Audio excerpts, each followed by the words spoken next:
All right, I'm gonna do a sound check here, so we'll give people time to hop on. And hold on a moment. Hey, Linda. Hi, Karen. Hey, guys. Tell me if you can hear me okay, and we're gonna get started. And we're gonna give it about 30 seconds for people to get on and join. Tamara, Maria. Yep. So I'm looking in the chat for a "you're all good."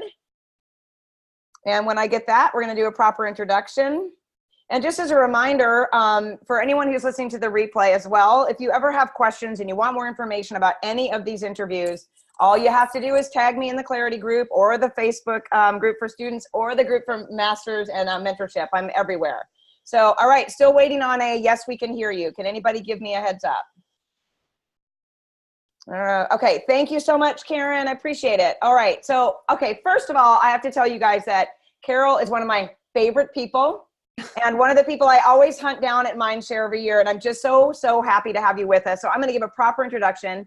A native Philadelphian, Carol Lourie, right? Am I saying that right?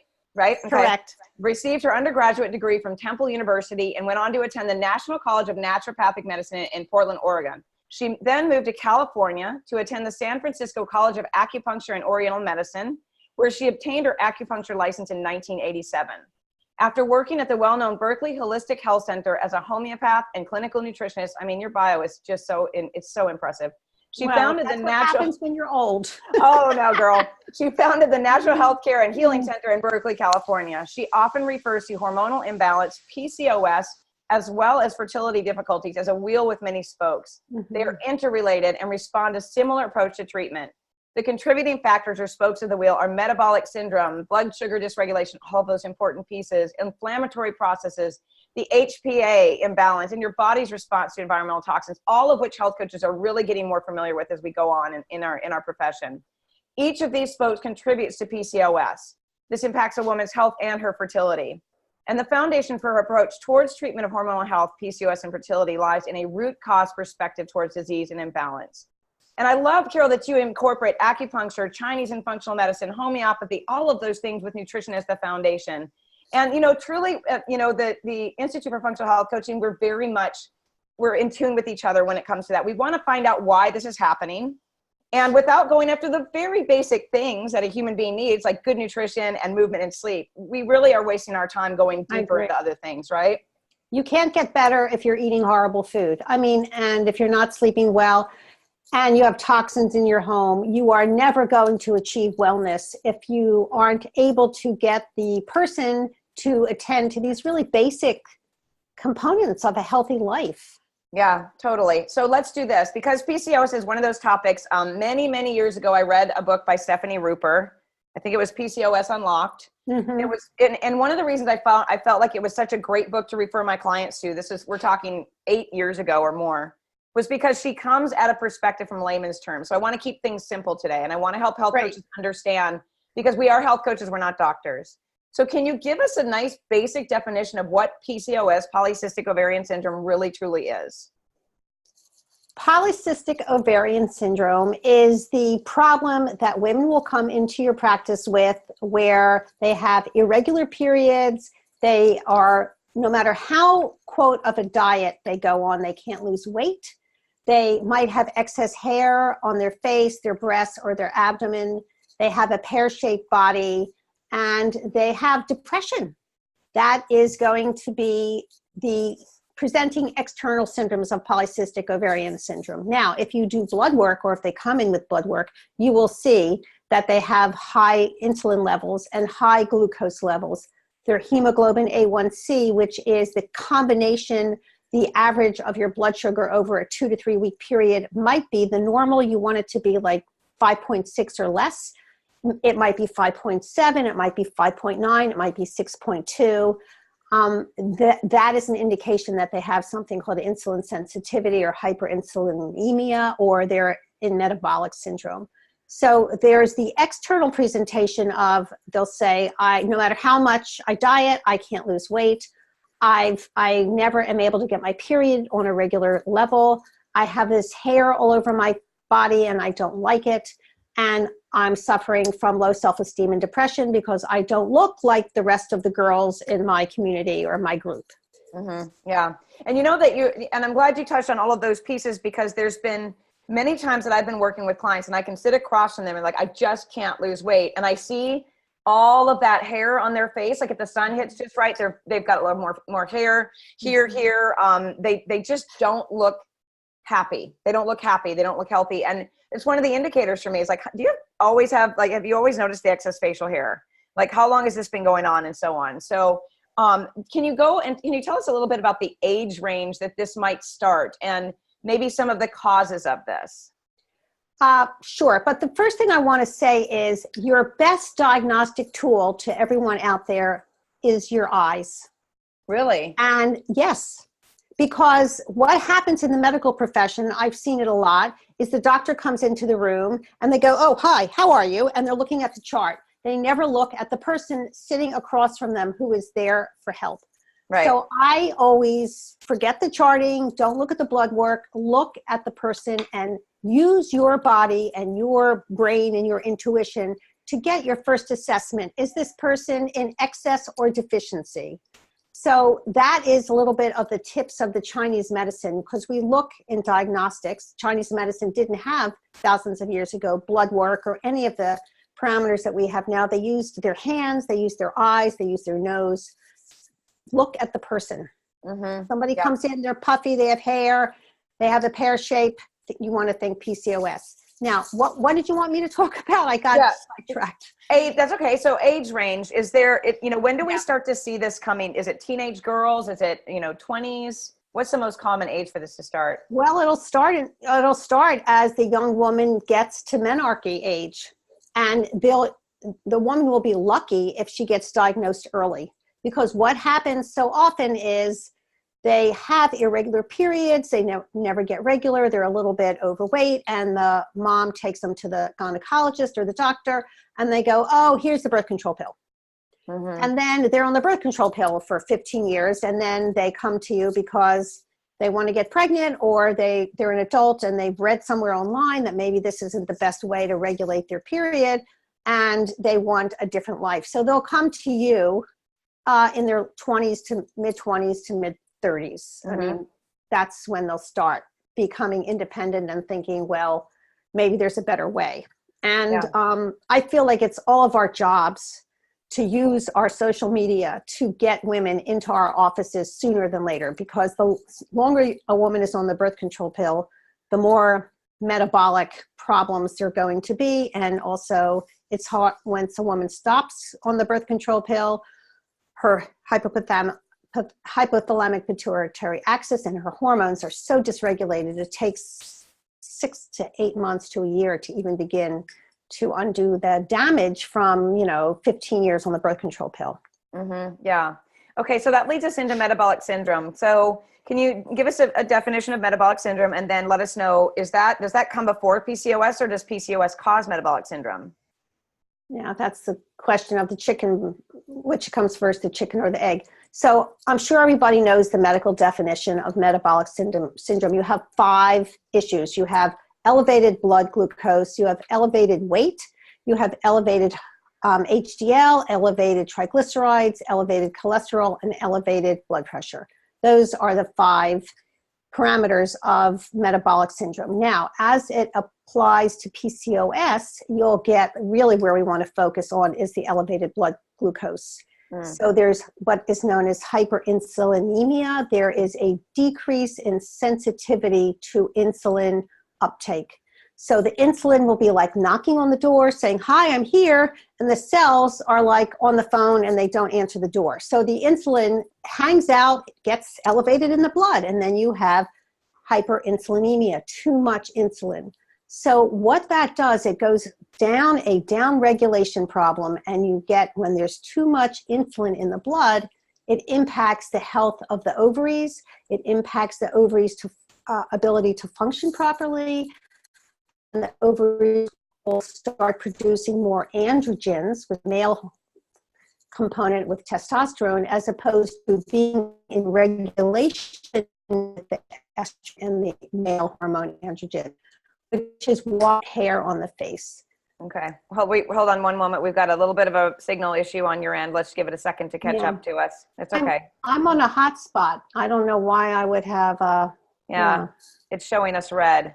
That's okay. It's moving around. Okay. Okay. So, when you said that you were talking about insulin, so when you said that, so are we talking about insulin resistance here? Is that what Yes. what we're talking about? Okay. Yes. Insulin resistance and metabolic syndrome are on the same plane. Metabolic syndrome can occur before insulin resistance. It can lead into insulin resistance. And then insulin resistance and metabolic syndrome are what is known as a pre-diabetes condition.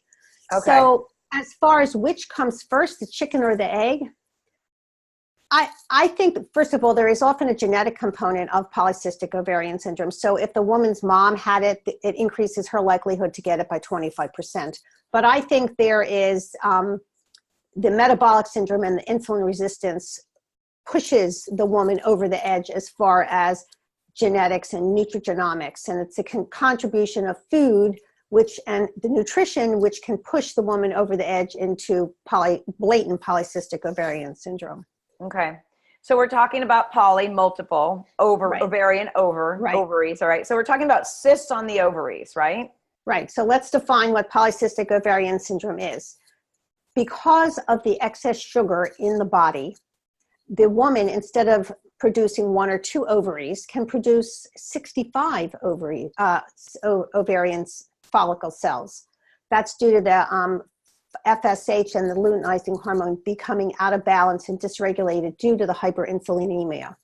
So they're often anovulatory, meaning they'll have a lot of thecal cells, but they're not ovulating properly. Now, there's 2 different types of PCOS, which you need to know about, because there's the obese PCOS presentation, but then a woman can be slim and come in with PCOS. So please be aware of that, because I've had women in my practice come to see me with infertility or fertility problems, and the woman, everything looked fine, and she had what is known as the slim version of polycystic ovarian syndrome. I referred her for IVF and met with her reproductive endocrinologist, and he said, thank goodness you diagnosed this, because it's a very small percentage of women. But when I put her, this is the doctor talking, when she went through the IVF procedure, she made 65 eggs.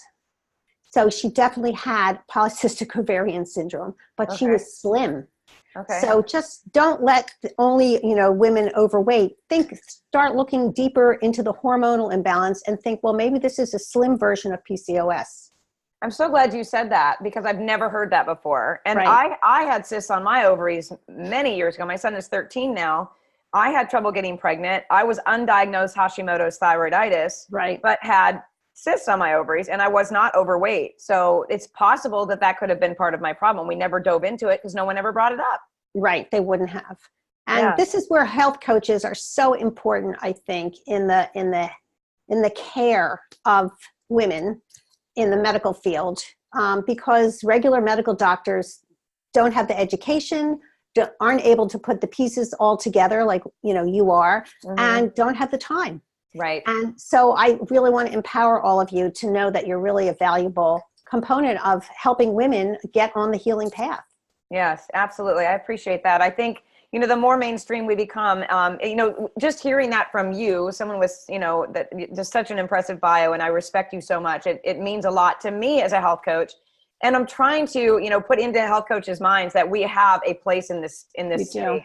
Yeah, we really do. And so that leads us also into this, to talking about one of the pieces that we can impact people's lives. Since we can't touch the medical stuff, we can touch the food and nutrition. I don't use the word nutrition typically, because we're coaches, not nutritionists. That's part of my safety in the profession thing I'm a stickler about. Food, what people eat, diet, what do we eat? Yeah. So how does that impact PCOS? It's the basis, it's the foundation. Let's get really clear. What you eat, what women eat, is the basis of everything, whether it's PCOS, depression, breast cancer, autoimmune illness, Hashimoto's thyroiditis. The nutrition is the same, in my opinion, for all across the board. The food is the same, this is really important, very low glycemic. There's a couple basics, right? You cannot eat white sugar and think you're going to be healthy. Now, I used to be a pastry chef. So here I am, I love to bake. And now I've turned all of my recipes into extremely low sugar And it's not white sugar. It's like, it might be honey, 2 tablespoons, or a little bit of maple syrup, or coconut sugar. I mean, there is no white sugar anywhere in anything I bake right now. And I just put on my website, you can opt in to receive this healthy holiday baking guide. So I've taken like, I think 10 or 12 recipes and turned them into very low glycemic, because you want to be able to bake and enjoy healthy and yummy food when you're during the holidays. So that's one of them, is very low glycemic. The other one is, in my opinion, everything should be organic. You can't put, when you're eating, oh my goodness, strawberries that are non-organic, strawberries are the worst on that list. They are just a toxin absorbing. You're just putting toxins into your body. Number 2, I'm a big proponent of gluten-free. Me too. And the issue of gluten-free for me is so many people just switch over to everything white, gluten-free, white. Gluten-free does not mean you get to eat tons of gluten-free bread, which is also very high in glycemic index, and tons of gluten-free crackers, and cereal, which are all very high in gluten-free. It means you are eating very minimal carbs. And when you do, they're gluten-free. So I think that is a very important distinction, because I've had people come in and they say I'm gluten-free, and I have them do a food log. And it's basically, they're upping their glycemic index because they're eating this gluten-free bread, even though it's made with brown rice flour, very high glycemic index. Yeah. So I stipulate a modified Mediterranean diet, because there's been a ton of research on that, number 1. Number 2, it's a reasonable program for people to do. I'm not into the keto thing so much. I know there's a lot of research and benefit for it, but that's not my thing. I think people need a little bit more carbs than that. I would agree. I want people to be able to enjoy their life. And if you're on a modified Mediterranean diet, you can really go into any restaurant, and for lunch or dinner, you can get a piece of grilled protein, and you can get a salad, and you can enjoy your friends and enjoy the meal and not feel like I can't go out to eat any place because there's nothing for me to eat. Yeah. Yeah. And I think part of that is because we're so accustomed to, thinking that when we go out to eat, from the minute we walk in the door, people are thinking about the bread basket. They're thinking about the crackers, and they're, all of those pieces, or the fried this for the appetizer. So I think you're right. And I think, that when someone says, well, I'm so limited, there's nothing for me to eat, I'm like, that's because your mind is over here where you were eating, and we need to go over here where you should be eating. Totally different. Yeah. Now, if somebody comes in and they're eating really, really poorly, I think you cannot switch them from that to a modified Mediterranean in a day, because it will fail. You have to do a gradual approach. And I've gotten to the point where, I love to eat, but it's like the thought of eating something over the counter, even from a nice place that is made with white flour and white sugar, it's unattractive to me. It doesn't pull me the way it used to. But that takes a long time. I think one of the first things you have to start where the person is willing to begin. Okay, so they have a horrible diet. Let's just say they have a standard American diet filled with processed food. Stuff is coming out of the can. They're eating cereal with milk in the morning. You have to get them to engage with you, and you have to have them be the empowered person and say, okay, this is where I can start and be successful. And that's what you need to do with your community, is you want to have them be successful, and they need to tell you, okay, I'm going to commit to changing my breakfast. And you give them 2 weeks to do that. And you tell them how to change their breakfast, and then you'll move on to the next thing. So it can take 2 to 3 months to really get them from the standard American diet, and SAD is like the tip of the iceberg, really, to a modified Mediterranean healthy plan. And you have to keep reminding them, because people in our culture don't understand what they can't see, that this is the foundation of their healthy house. And their healthy house is their new body. Right. And that is the beginning. And you have to keep reinforcing, oh, that's fantastic. So you're modifying your blood sugar. You're giving yourself more phytonutrients. They don't know what phytonutrients are. They're eating the standard American diet. They're getting zero phytonutrients. Right. So it's a really big education component, which as health coaches, you're great at. You know what? I love this so much. And if any of my students are listening right now, I know you guys are probably clapping, because I am the anti-elimination diet woman.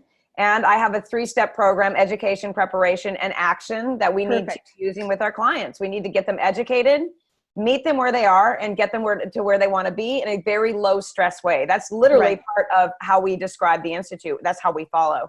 I've been through the recipe for failure. I've done the elimination diet and wanted to kill people, and they wanted to kill me while I was doing it. It's hard.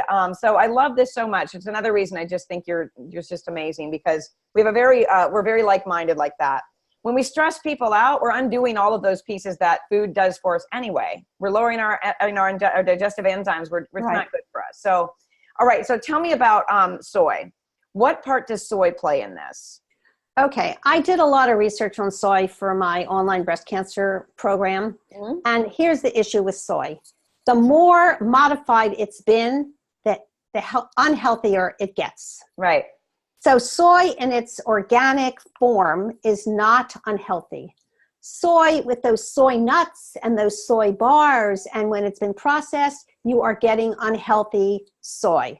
But if a woman wants to have a little bit of plain soy yogurt, maybe 3 ounces every day, if somebody wants to have some steamed organic tofu as part of their protein, if a woman wants to have miso soup, that is not unhealthy. Actually, it's very healthy. Okay. Miso soup is a very healthy component of the plan that I recommend for women, especially in the winter, I think.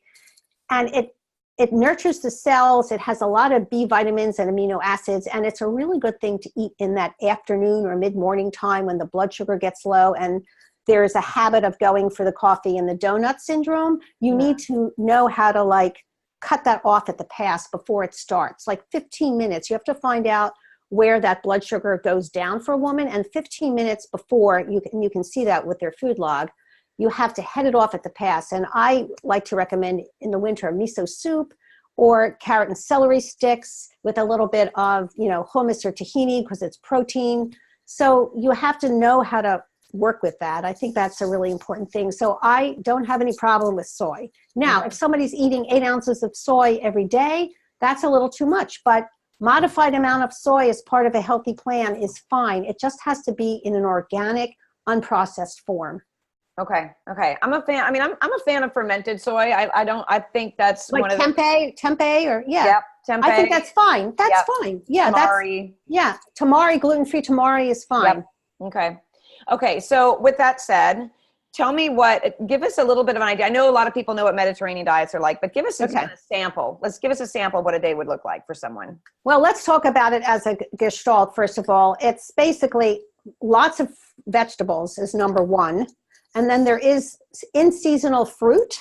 It has healthy fats, which are basically olive oil, organic unsalted butter or ghee, right? Those are the healthy fats, coconut oil, small amount of carbohydrates and minimal sugars. And there's wine. Yeah. Now, wine is a controversial topic. Some people say it's fine. I don't have any problem if somebody wants to have a glass of wine twice a week. I don't think that's a problem. More than that, I think it can really interfere. And also, you have to take it on an individual basis. If somebody has elevated liver enzymes, they absolutely cannot drink alcohol. So what does a modified Mediterranean diet look like? First of all, the concept of breakfast that our American advertising companies have taught us is we all need to throw that out. Breakfast has nothing to do with cereal out of a box filled with sugar and cow's milk. That is the worst thing. Or Pop-Tarts. Don't even get me started with the Pop-Tarts. I know, right? Oh my, or the white bread with the McDonald's. Anyway, I was in a 7-Eleven getting something, and this young kid came in, and his breakfast was a can of some energy drink and a heated up sandwich from 7-Eleven. I was very depressed for him. That's what he ate. A lot of people eat like that. So breakfast, if for somebody who has PCOS, should be protein and a little bit of vegetables. Piece of baked chicken, a piece of baked fish, and some squash or steamed zucchini. Yeah. It can also be what I call a healing smoothie. I'm a big proponent of doing smoothies in my practice for the women I work with. I use a pea or rice base. One company that I really like to support, is it okay if I tell you who that is? Yeah. Zymogen makes a great product. Their OptiMetabolics is made with monk fruit. Monk fruit has a very low glycemic index. And they're actually, at this point, the only company that uses monk fruit. So I'm a big proponent of their products. Anything that they do is backed with research and development, and they're really supporting of health coaches. You should all know that. Yeah, I love Zymogen. Very good. Yeah. Yep. So that'll be the base of my healing smoothie. And sometimes I'll use that as a meal for the morning, but also sometimes I'll have women, you know, they go to work and they can bring all they can have a NutriBullet and they can make it for their mid-morning or mid-afternoon snack. It's really, so a scoop of that with some either water or coconut, unsweetened coconut water. I like to put in some sea veggie powder to support the thyroid, and it has minerals in it. There's also a company called Natura, which makes this product called Nutra-One, which has a lot of amino acids and supplements in it. And that is really great to put in the healing smoothie. So they're getting a lot of basic nutrition and nutrients into their body in a very easy way that is delicious. Yeah. Okay. All right. So let's move into the other thing that affects PCOS and you know, affects the development of it, which is obviously environmental triggers and toxins and how we're living our lives and what we're being exposed to. So how does that affect the development of PCOS? I'll tell a story of a woman who came into my office, and I looked at her and I knew she had PCOS. And I said to her, and I go through very detailed life management, lifestyle skills with the people I come in with. And the reason I do that is just for this moment. So I said to her, so what kind of household do you have? Can you tell me about your house? She starts listing, she sprays that stuff that you see the horrible commercial of that they're supposed to spray on the sofa. Oh my God. Yeah. And she has her house, she loves scents in her house. So she has those plug-in things, right? So I had her go through her house and put everything on the table and send me a photo. She had 27 different toxic chemicals, which toxic chemicals equals estrogen disruptors, everyone, that she was using. And she was wondering why she couldn't get pregnant. So I have a guide on my website, Toxin Free Home. Please feel free to download it, carollourie.com. It's free. You go into the download section. Women need to, for themselves and their families, we all need to really detoxify our homes. And we have to begin to realize that I can't imagine anybody buying Febreze. I mean, when you see commercials on television, they are meant not for your health, but for the wealth of the company, the corporations. And it's very depressing. People believe that. I know. People don't feel like they can spend money on their vitamins because they're buying that kind of toxic junk. So it starts with things like Febreze, but it also is very important, your laundry detergent. I mean, when you think about what happens with your laundry detergent is you wash your sheets or you wash your towels, you get out of the shower and your pores are open and you're wrapping your body around this towel that's been, washed in chemicals, and then they put those dryer sheets on them. So let's define what is an estrogen disruptor. Estrogen, as you know, is a hormone, and it's broken down in several different steps in our body. It goes from the liver, it's broken down, and then it's excreted through the intestines. There are so many receptors in the liver that are there waiting for the byproduct of the estrogen as it's been broken down to plug into, so that it can then go from a fat soluble to a water soluble product and be excreted. When you have estrogen disrupting chemicals, what happens is they get into your body and those parking spots say, you can park here. You look close enough to estrogen that you can take this parking spot. So they take the parking spots that are really meant for the healthy estrogen. The healthy estrogen gets to the parking spot and says, somebody's in there already. There's no place for me to go. And they build up and they turn into the unhealthy estrogen, and it's floating around in your blood. That leads to hyperestrogenemia. That is what estrogen disruptors do. Okay. It's so the estrogen's not going where it's supposed to go, but it's in the body. So the liver's getting clogged with too much estrogen, the body, and we're not able to utilize it, right? Well, it can't be processed because it's the spot where it should have plugged into to get broken down from the fat soluble to the water soluble, and then it can be excreted. It's already been taken. Okay. So is it possible to let me think how I want to ask this. is it possible to be having symptoms of low estrogen, hot flashes and all of that, but have excess estrogen that's just not being utilized? Does that make sense? Yeah, but a younger woman is not going to be having that. That's the menopausal problem. Yeah. Yeah. But And so menopausal you can women. have that. Yes, you can have that. And I don't know if health coaches are able to do this, but the best way to find out what's happening with your estrogen and your hormones is to do the Dutch panel. Yeah. Yeah. I recommend that too. Yeah, that's the best. And it's a little complicated to learn about it, but the Dutch website has a lot of education for practitioners. Mm-hmm. And you can also always request a consult. Yeah. And I have a link for that too. I'll send out with a replay. Okay. I'm one of their distributors or whatever. Great. So perfect. It's a very easy test for women to do. You just have to pee. It's not this, and you have saliva. It's not this blood draw, and I think it's very inexpensive. It's not, I use it with all my hormonal patients. I agree. And that's the thing is people ask all the time, well, what if I just do saliva because it's only $195? Well, why would you do that? Don't waste your time and money. I mean, get your clients to get the whole shebang done so you can see it all the right way the first time. Right. And if like the price, I think the price is $250. I don't add any money onto that for the women I see. Legally, I think I'm not allowed to, but there are people who do that. What they pay, I pay, and then they have to come in and go over the test with me. Yeah. Okay. So, let me check into the Q&A real quick and just remind people, if you do have questions, you guys put them in the Q&A for me. Linda says, I've heard you don't have to have cysts on the ovaries to have PCOS. So what would be the definitive diagnosis? I knew women could be heavy or thin.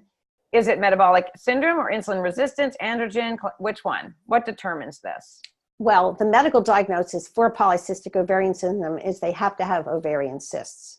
That's what the reproductive endocrinologist has told me. So I'm not, I'm just telling you what I've been told. Maybe somebody else will have a different opinion, but one of the definitions of polycystic ovarian syndrome is they have to have cysts on their ovaries. Yeah, that just makes sense. Yeah.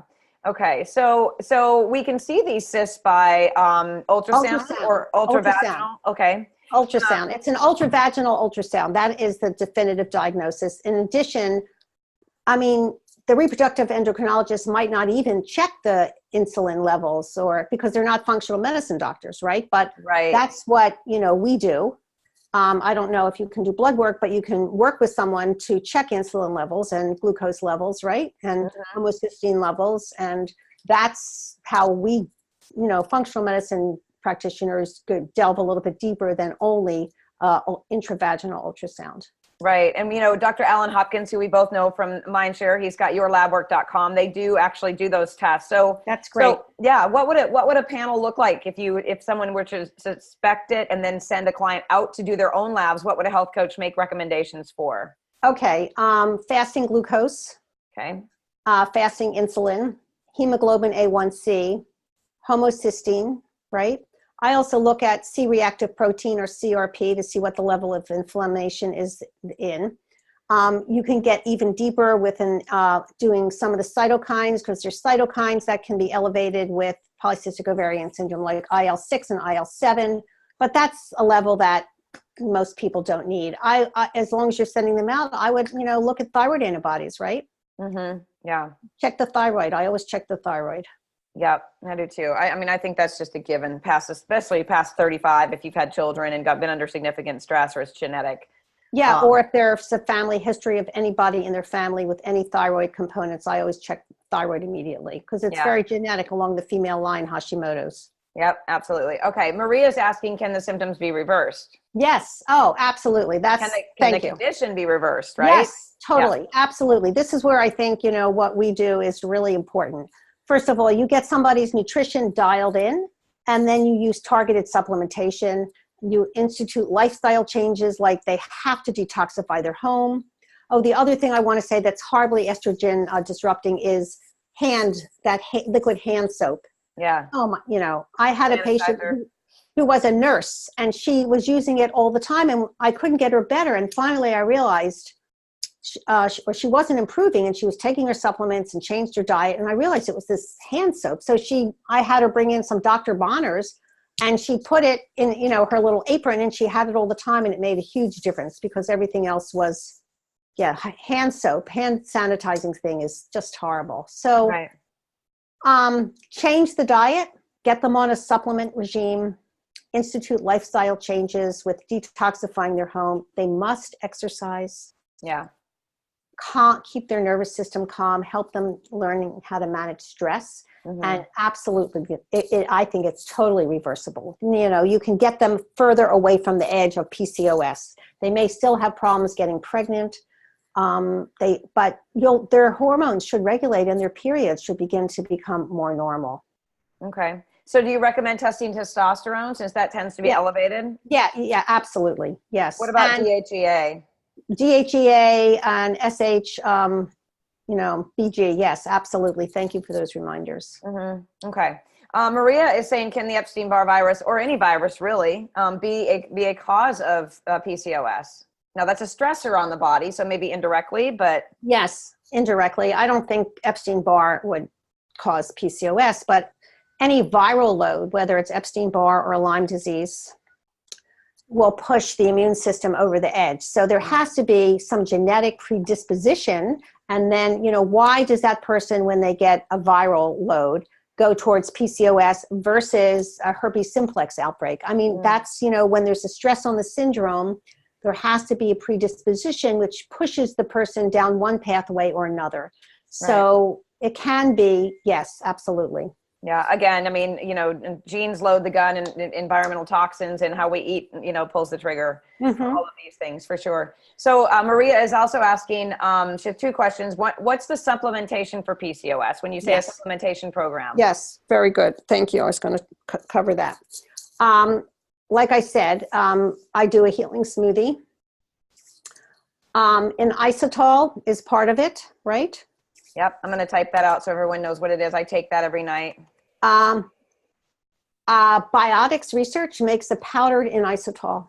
And I have them added to the smoothie. So it would be, my smoothie recipe would be 1 or 2 scoops of Zymogens.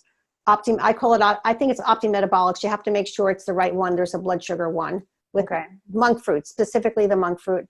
Natura, Natura, Natura Health Products, their product called Nutra One. I would put a scoop in there. I would put in some mushroom powder. What kind of mushrooms? Reishi for their immune system. Lion's mane. It really depends on the person. Real mushrooms make some great mushroom powder, and you can open up an account with those people. Biotics with their inositol powder. And I think that would be about it. Yeah. Oh, and if they're having constipation problems, Zymogen also makes this powdered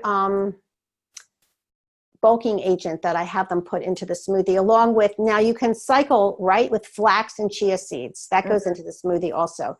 Yeah. That's a very filling, delicious product. They can also put half a cup of blueberries, organic blueberries, either fresh or frozen. It's delicious. Okay. So talk to me a little bit about DIM. Do you recommend DIM for someone with this problem to help with the liver congestion of the estrogen and so on? Yeah. I like to see what's happening with their Dutch, but yes, because it can help the body break down the estrogen. And also, let's look at what's happening with the gut. Let's not forget that, right? Right. Yeah. Because it all boils down to the gut. If you think somebody is having dysbiosis in their gut, Genova Diagnostics makes their great, CDSA 2.0, purge or random. Let's find out what's happening with the gut. Cyrex Labs also has gut assessment, but a lot of people can't afford that. So I always assume somebody has gut dysbiosis. So I use Clear Labs or I use Biotics. And what I also do in my practice is I will rotate months of different supplement companies for the probiotics. And sometimes I'll use prebiotics. Claire has a galactoimmune prebiotic that's really good. So I'll start them out really low. I feel like you can't be a bull in a china shop with somebody's gut because they're going to have. So it takes me a good 2 months to develop somebody's protocol. And I really try to limit the supplements to maybe, in addition to the healing smoothie, 3 to 5, 3 times a day. And I have people put them in these little Ziploc bags and do it for 3 weeks at a time. Because what happens if they're just in the bottles, that's where they stay. They stay in the bottles. They don't get into the person's body. And consistency in supplement taking is really one of the keys towards improving people's health, no matter what it is. And Right. it's a very big uphill battle, because when you look at commercials on television, it's all about, like, one of my favorite is this obese man is sitting there eating this French fry with the grease and it's dripping down, and the commercial is for Tums. Now, nobody should be eating like that, but the message is it's okay, you can eat that way, and then you can just take a pill. And our culture is not about health. So it takes a long time to get over those messages that women have been receiving from the time that they were very little. Yeah, very much. I agree. So stress, let's go to stress for a second. And, we talked a little, just briefly, I think I point out briefly that, stress reduces our stomach acid and makes digesting our food really difficult and can cause leaky gut and all of those things. How does it contribute to PCOS? Well, it makes elevated cortisol, right? Mm-hmm. And you have elevated cortisol, and then you don't sleep well. Right. And then your nervous system is always in the fight or flight response. And that leads towards inflammatory process. Inflammation makes your insulin levels and your glucose levels go up. And then you're not, so it's a very vicious cycle. Mm-hmm. So I had a woman who could only eat in the car. She had organized her life, so she was so busy that she could just shove food into her mouth in the car. And really, people have to be willing to allow themselves time to shop, cook, and eat. Mm-hmm. So it really depends where the people are and what they're willing to do. I mean, the bottom line is, how much do people want to get better? What's their motivation? And how hard are they willing to work to change their life to achieve that? And I think that when people start out coming to see you, it's the beginning of a journey, and they don't know how difficult it's going to be. Right. And if they did, they might not start. Right. So I think you have to really take them along slowly and hold their hand. But at some point, they're going to be at a path in the road, and they need to make a choice. And I see that a lot in my practice. It's like, okay, somebody's done 60% of the work, and it's the last 40% that they need to commit to that's going to make a difference of their health recovery and restoring their life. Yeah. So how do you, sometimes you have to give a big push to get them to the right side. And they have to commit. They have to commit emotionally, with their time and with their finances. And really, you have to always remind them that they're going towards wellness inside of themselves. And yes, when they get this fixed, and it is fixable, their whole life is going to be much better. Yeah. Yeah. And I love that. I think it's impossible to convince people that there's no middle road here. You are always working towards wellness, or you're always working towards disease. There's no middle ground with every decision we make. It truly is. I mean, even if it's a tiny decision, make one that goes this direction towards wellness. Right. And I think it's really important also. And when you said that, that about the elimination diet, that it will fail if you rush them into it, and we need to meet them where they are and take our time. I think it's important also for coaches to say on the front end, this could be uncomfortable. Some things are going to be difficult, but you know what? We're going to do this at a pace that feels good to you, but I'm going to expect you to be accountable for the changes that you're going to make. I do that before I even start working with someone, so they know who I am and what to expect from me. And most of the time it leads into a really great relationship. But if they're not ready, then I don't want to take that on myself either, because as coaches and doctors and practitioners, we can sink ourselves into a little bit of compassion fatigue, right? Right. I feel like when I talk to somebody initially, I need to make sure that they really want the healing path. Because as you just said, I think that's really accurate. This is not always going to be easy. And how much do you want it? And because the other thing is, if they don't have that internal commitment, what's going to happen is they're going to go away before they're fully realized. And then they're going to feel bad that they spent X amount of dollars and X amount of time with you, and they don't have the results, not because you did anything wrong, but because they didn't follow through. So I always want to make it a win situation for the people I'm fortunate enough to work with, that the universe brings me. And I really talk to them about that at the very beginning. Yeah. And I've had some people that I've talked to on the phone, which I've said, I don't think you're ready for this. Yeah. I've done the same thing. I've even let people go after we've gotten started and said, I want this to work for you and for me. This is a partnership. So I'm here when you're ready to come back. Yeah. Yeah. Yeah, absolutely. Okay. So Maria is asking, can the body facial hair go down too? Like, will there be a reduction in it? No. The only way to deal with the body hair is for either laser, if it's thick enough, or electrolysis. And the body can stop producing so much excess hair, but what is there is not going to go away. So once you get the hormones normalized, the testosterone levels, the androgen levels will decrease, but they'll still be slightly elevated. So you will still have this excess body hair. And I mean, I have a relationship with an electrolysis person here that I refer all my patients to. And I encourage you to do that, because excess body hair is a way that is something that makes a woman feel really bad. Yeah. And it is, you know, I'm into fixable problems. Like, you have excess body hair, you don't get your nails done because it's toxic stuff, and you spend that money and you go to electrolysis every week. Yeah. And it's a commitment, but it's like, God, you know, in a couple months, you don't have that mustache anymore. Oh my gosh. And you know, and you don't have, and you know, you can get, I mean, it's like, oh my God, I can get rid of this. That's an empowering thing for young girls. They don't want this. Get rid of it. Spend the money.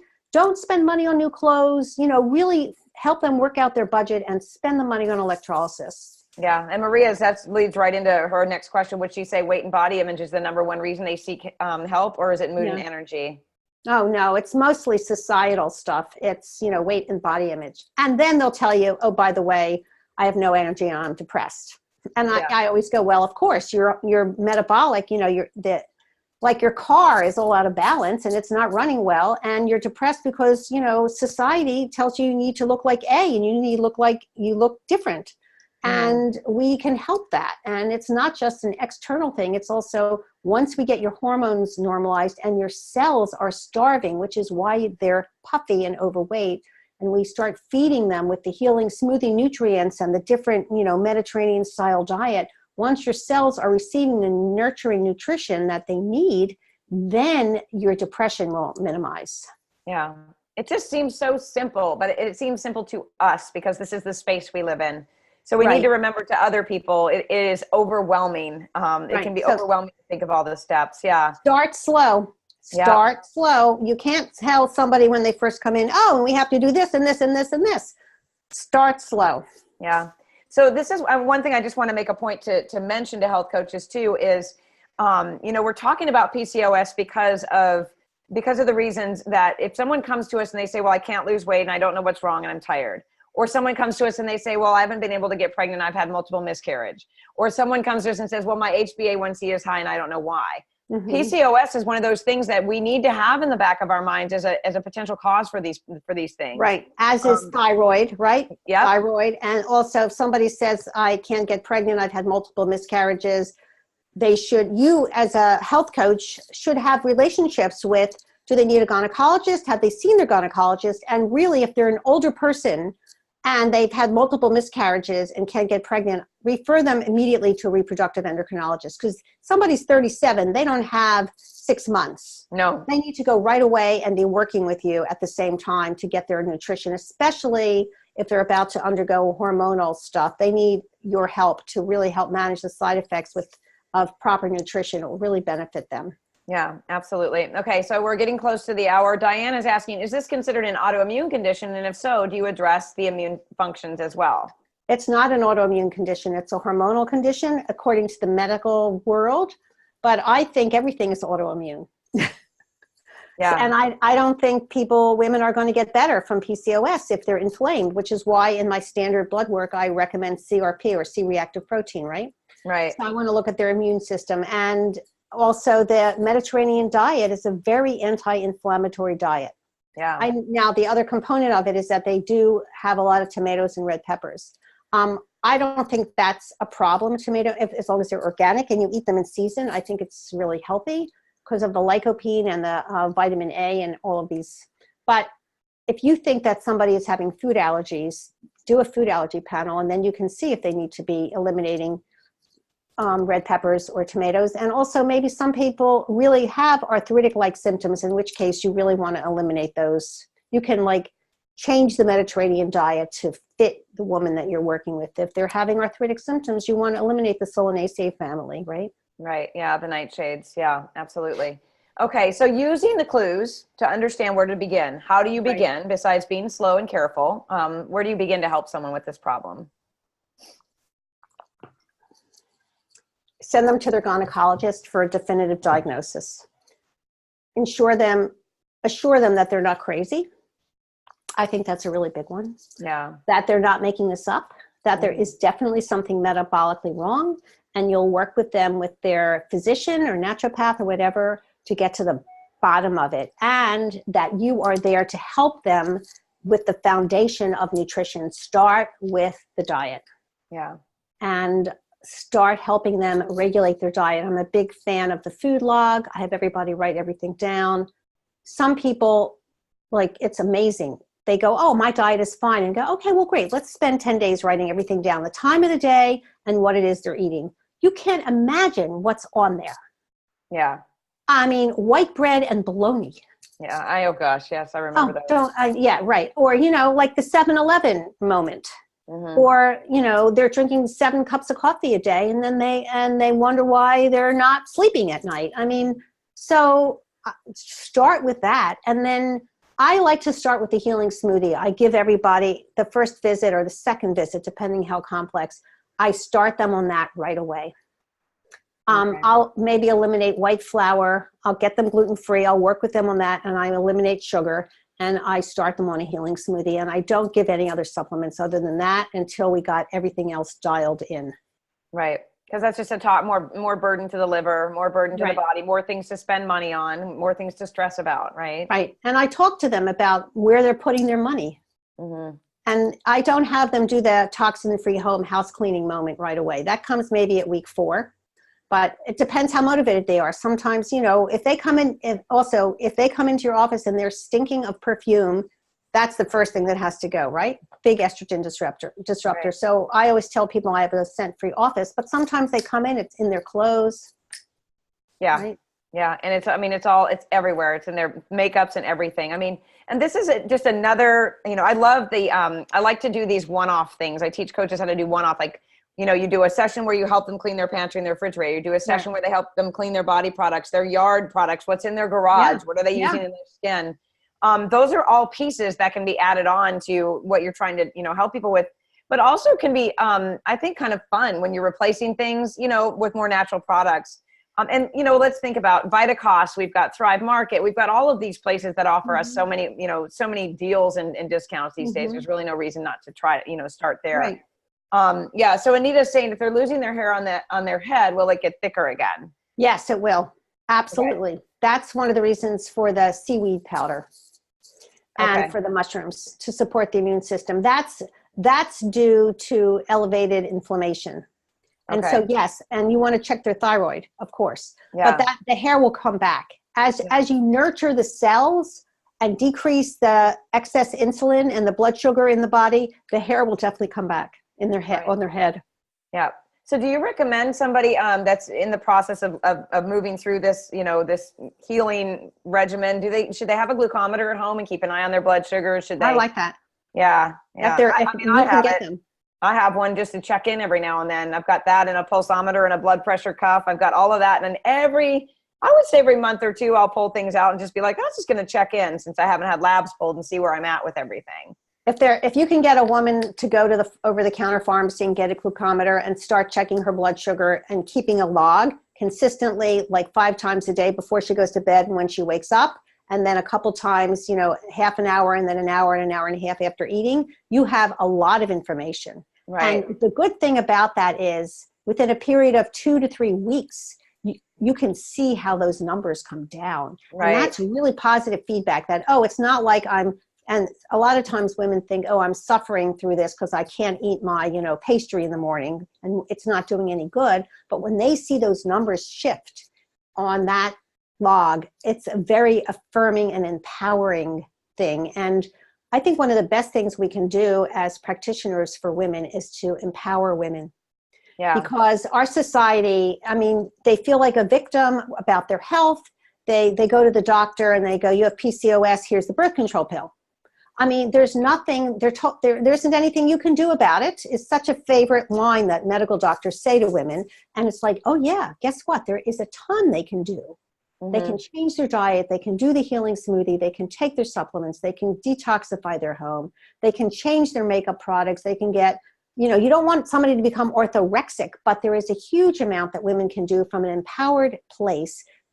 They can go for electrolysis. They can start paying attention to how they look. And it makes a huge difference. I mean, you can have a huge impact on somebody's life and how they look and their self-esteem. And that is a beautiful thing that you're giving to the women that you work with. Yeah, it's highly motivating to see blood sugar numbers change. And, you know, I know when I was in like the thick of the stress of, you know, bad marriage, my cortisol, or not my cortisol, that was up too. But my blood sugar was elevated every day. And I was eating, you know, I eat a high vegetable food plan. I eat slightly Mediterranean, but I was like, what is going on here? And I am not kidding you. Out the door, blood sugar back to 76, 89. Right. Unbelievable. The cortisol pushes that blood sugar up. Oh, it does. Yeah. Crazy. But Linda's saying, do you stay away from non-GMO soy protein isolate? Or are you okay with that? Oh my God, anything GMO is out. Yeah. No, nothing GMO in my opinion. I mean, as much as I am orthorexic about GMO. Yeah, she was asking, are you okay with the non-GMO protein? Soy protein? Oh yes, I'm sorry. Yes, I misunderstood. Okay. Yes, absolutely. I think it's fine. Yeah. As long as it's organic and it's either fermented soy or natural soy, it's when they start making these soy nuts and these soy bars that you get into trouble. Yeah. Too much of that, definitely. Okay. All right. We don't have any further. Wait a minute. We have one more, unless I didn't answer it. Okay. Yeah. One more.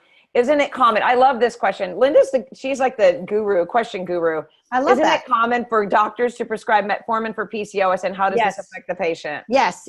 It is very common. Metformin is not only for PCOS. Thank you. Very good question, Linda.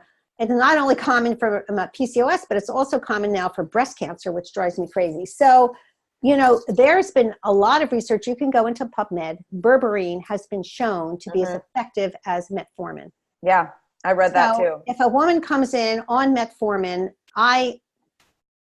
initially I don't take her off of it, but I change the diet. I get her on the supplement regime, the healing smoothie. I institute metformin. And then I say to her, you know, maybe in about 2 months, you've been doing this for a long time. Why don't you talk to your doctor, get your blood sugar checked, or I'll check it myself.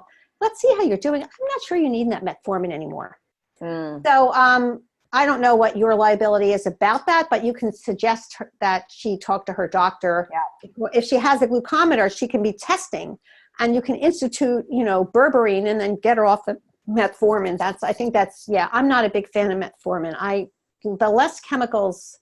Because metformin, it's a top-down approach, right? You still have the hyperinsulinemia and the metabolic syndrome, but it's just like putting a Band-Aid on it. I want to get it from the bottom up. And I think that if we do all these things that we were talking about, and you supplement with metformin and the healing smoothie, you will not have this problem.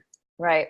Yeah, I agree with that. And, berberine I took berberine during that time because I didn't know what was going on. I just couldn't believe it was that way. Until after the fact. So I agree with you on that. Yeah. And I also have to put in a big thing about supplements. I'm a supplement snob.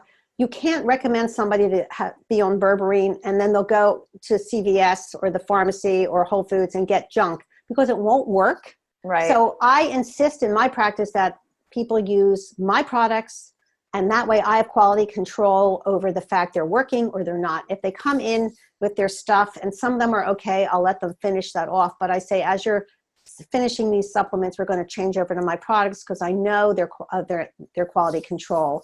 Yep. And you can have a few companies that you do business with, and you don't need a ton of companies. I think Zymogen basically has everything you're going to need. Yeah, they do. They're full spectrum on everything. They have great berberine. Yeah. Awesome. Carol, I appreciate you so much bringing us this information on PCOS. I love it. I'm going to be sharing your website with all of the health coaches for the replay. You guys, I highly recommend it, which I'm going to do. I'm going to go out and get that holiday cooking guide that you're offering with the 10 recipes, right? Because to be honest with you, I've moved away from the baking and stuff too. I've moved away from it because of that. I just don't eat it at all because it's not worth it. I don't have white sugar in my house either. Yeah, me neither. Yeah, it's just not worth it. But I appreciate you very much. Thank you, everybody, for the questions and for joining us. Happy holidays. Yes, and happy holidays to you too. And you look beautiful, by the way. So do you. Look forward to seeing you again in August, right? I can't wait to hang out at the pool with you again. I know. All right. I may have more clothing on by then. I don't know. I hope not. You don't need it. Oh, gosh. All right, everybody. Thanks so much. Bye.